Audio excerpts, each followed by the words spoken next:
Ma'asyiral muslimin, sidang jamaah sholat Jumat yang insya Allah dimuliakan dan dirahmati oleh Allah Subhanahu wa Ta'ala.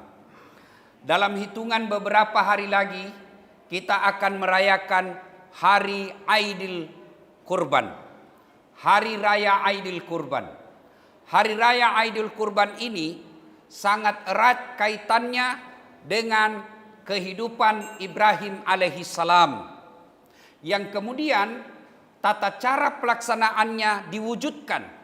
Ritual perjalanan Ibrahim beserta keluarga dalam taatnya kepada Allah, kemudian kita umat Islam melaksanakannya dalam beberapa ritual pelaksanaan ibadah haji.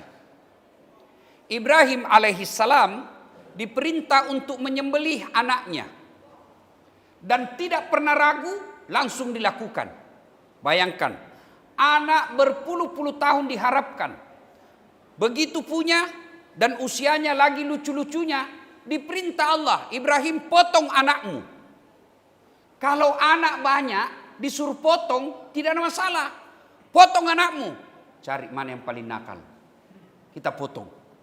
Tapi ini anak yang soleh, lama dinanti dan diperintah potong. Ibrahim alaihissalam lalu mewujudkannya. Dan alhamdulillah dengan izin Allah bukan Ismail yang dipotong, tapi diganti dengan domba.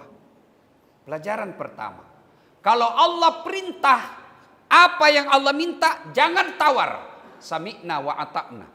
Alhamdulillah Allah tidak memerintahkan kita sembelih anakmu. Allah cuma minta sembelilah kurban.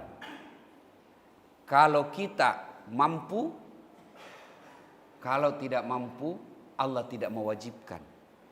Sekarang ini banyak yang ribut di medsos. Potong kuku, potong rambut. Itu persoalkan padahal tidak ada disiapkan binatang kurbannya.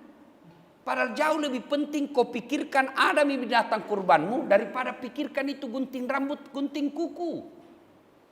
Gunting kuku, gunting rambut, berbeda pendapat ulama.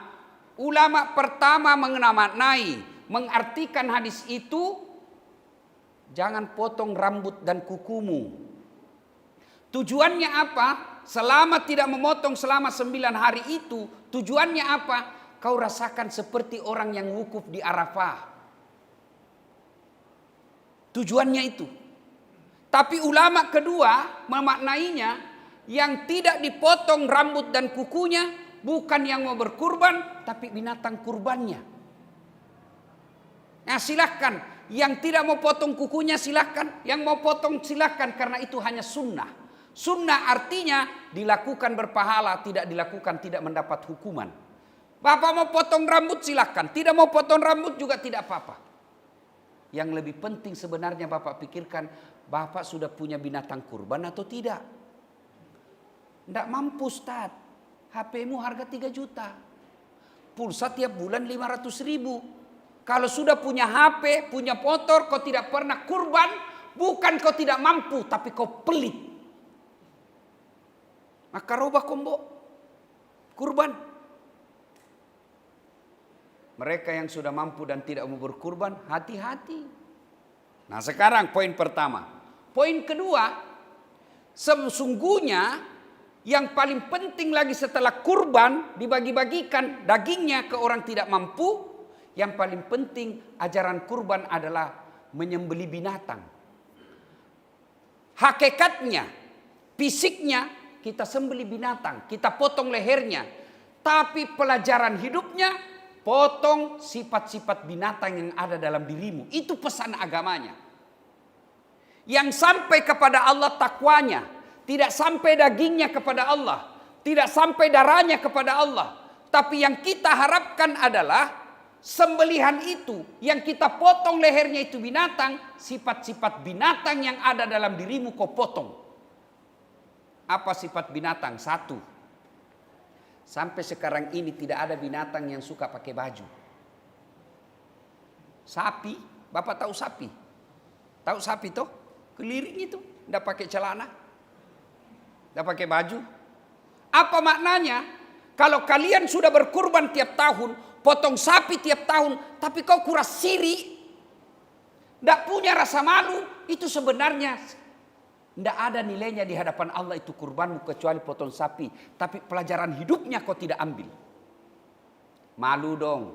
Jadi polisi minta-minta uang di jalan. Itu kurban namanya itu. Malu dong. Sudah dibikinkan masjid cantik begini kau tidak datang jamaah. Malu dong. Sudah dikasih kendaraan dinas. Sudah dikasih sopir. Sudah dibayarkan bensin. Masih malas juga kau bekerja. Malu. Malu dong, sudah haji, asan masih main domi di pinggir jalan. Malu dong, sudah tua, sudah muka sakaratil maut, tapi kelakuannya kayak ABG. Itu semua yang disebut kau potong sifat-sifat binatang yang ada di dirimu. Masiri. Malu. Budaya malu ini mulai kurang, Pak. Kita mesti belajar budaya malu orang Jepang. Itu orang Jepang baru dituduh, baru dicurigai, sudah mundur dari jabatan, bahkan dia bunuh diri. Kita di Indonesia budaya malu hilang, Pak. Narapidana mau lagi jadi caleg. Sudah nyata-nyata pernah di penjara, mau lagi jadi gubernur, mau lagi jadi... Hilang rasa malu. Maka ajarkan rasa malu. Kalau kita sudah punya rasa malu, berarti kita sudah potong sifat binatang dalam diri. Malu dong. Setiap Jumat terlambat saja. Lihat itu mukanya yang selalu terlambat. Hafal-hafal mukanya. Dia juga itu minggu lalu. Lihat itu. Dan lihat mukanya tadi yang terlambat datang. Paling cepat itu pulang nanti. Lihat aja. Dan dia tidak malu. Dikasih tahu begini tidak malu.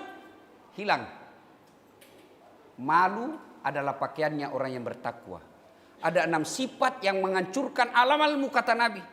Sittatu asya'in tasidu tisitatu asya'in tukhbitul amal. Ada 6 sifat yang menghancurkan amalmu. Satu di antaranya qillatul haya, makuras siri, kurang rasa malu. Sifat binatang, tidak ada rasa malu. Yang kedua, Bapak lihat deh nanti kalau hari-hari raya penyembelihan, lihat nanti. Sapi, ada 3 sapi. Satu diikat, dibanting, dipotong. Yang di sampingnya enak aja itu makan. Tidak nak urus temannya. Apa artinya? Kalau Bapak berkurban, maka potong itu sifat tenggang rasa, tidak peduli sama sesama. Hilangkan itu, potong itu sifat tidak pedulimu. Coba itu sapi, Pak. Temannya dipotong, dikuliti. Di sampingnya tetap aja itu sapi yang hidup. Tidak ada ton dia pergi tanduk itu orang yang jangan kau ganggu temanku, jangan kau potong, ku tanduk kau. Kan tidak toh. Kalau Bapak berhasil kurban, potong itu sifatmu yang tidak peduli sama orang. Bapak hitam sholat, Senin Kamis puasa, 5 waktu berjamaah di masjid. Tapi tetanggamu susah, kau tidak pernah tolong, kau bukan orang mulia di sisi Allah. Orang mulia di sisi Allah, kata Nabi, khairun nas anfa'uhum linnas. Sebaik-baik manusia di antara kalian, yang paling banyak manfaatnya buat orang lain. Itu orang baik. Ada orang hitam jidatnya gara-gara sholat. Bagus jamaah di masjid. Bicaranya sanging agama. Tapi di komplek tidak ada yang senang. Gotnya mengganggu orang. Sapinya mengganggu tetangganya. Pagarnya mengganggu orang. Musiknya mengganggu orang. Kalian bukan orang baik di sisi Allah. Orang baik meskipun ibadahnya sederhana. Tapi semua orang suka. Di mana dia tugas di situ orang senang. Di mana dia pergi di situ orang. Kalau orang tinggal di situ, semua orang senang dengan kehadirannya. Kedatangannya disambut gembira orang. Alhamdulillah orang baik datang.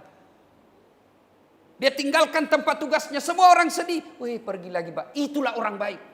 Sebaliknya orang celaka, begitu baru mau datang. Datang, mati milik kita. Ada kan orang begitu, Pak. Kehadirannya bikin susah, kepergiannya bikin senang. Baru mau masuk warkop, masyarakat sudah bingung. Datang lagi. Engkasih. Maka orang yang baik punya kepedulian. Apalagi sifat binatang? Serakah. Potong itu binatang itu sifat serakah itu. Mana itu serakah? Coba lihat itu, Pak. Coba lihat itu tuh monyet. Tahu monyet tuh? Coba lihat itu monyet. Kasih buah, kasih roti, makan. Penuh mulutnya. Kasih Dia tolak? Tidak. Dia pegang lagi tangan kanannya. Kasih lagi, pegang kaki kirinya, tangan kanan kirinya. Kasih lagi, pegang kaki kanannya. Makam itu penuh mulutnya, penuh tangannya dua, kasih kakinya lagi pegang. Kasih lagi, dia tolak? Tidak, kaki kirinya lagi pegang. Kasih tamannya, dia rebut. Mulut penuh, tangan penuh, kaki penuh, dia ambil tamannya, dia rebut lagi. Serakah, itu binatang. Ada orang begitu, Pak. Dia mau kuasai semua. Dia Tommy jadi kontraktor. Dia Tommy jadi anggota DPR. Dia Tommy mau atur kepala dinas. Semua mau diambil. Serakah. Orang serakah, Pak, lebih bahaya dari pelit. Pelit itu bahasa Bugisnya seke. Kalau seke belum mengganggu orang. Mabu aja. Serakah, itu yang mengganggu orang. Kalau Bapak hanya pelit, Bapak tidak mau kasih orang. Tapi kalau serakah, sudah tidak kasih orang, dia ambil barangnya orang. Binatang. Waduh, kalau pimpinan serakah, Pak, ngeri, ngambil semua bagiannya anak buah.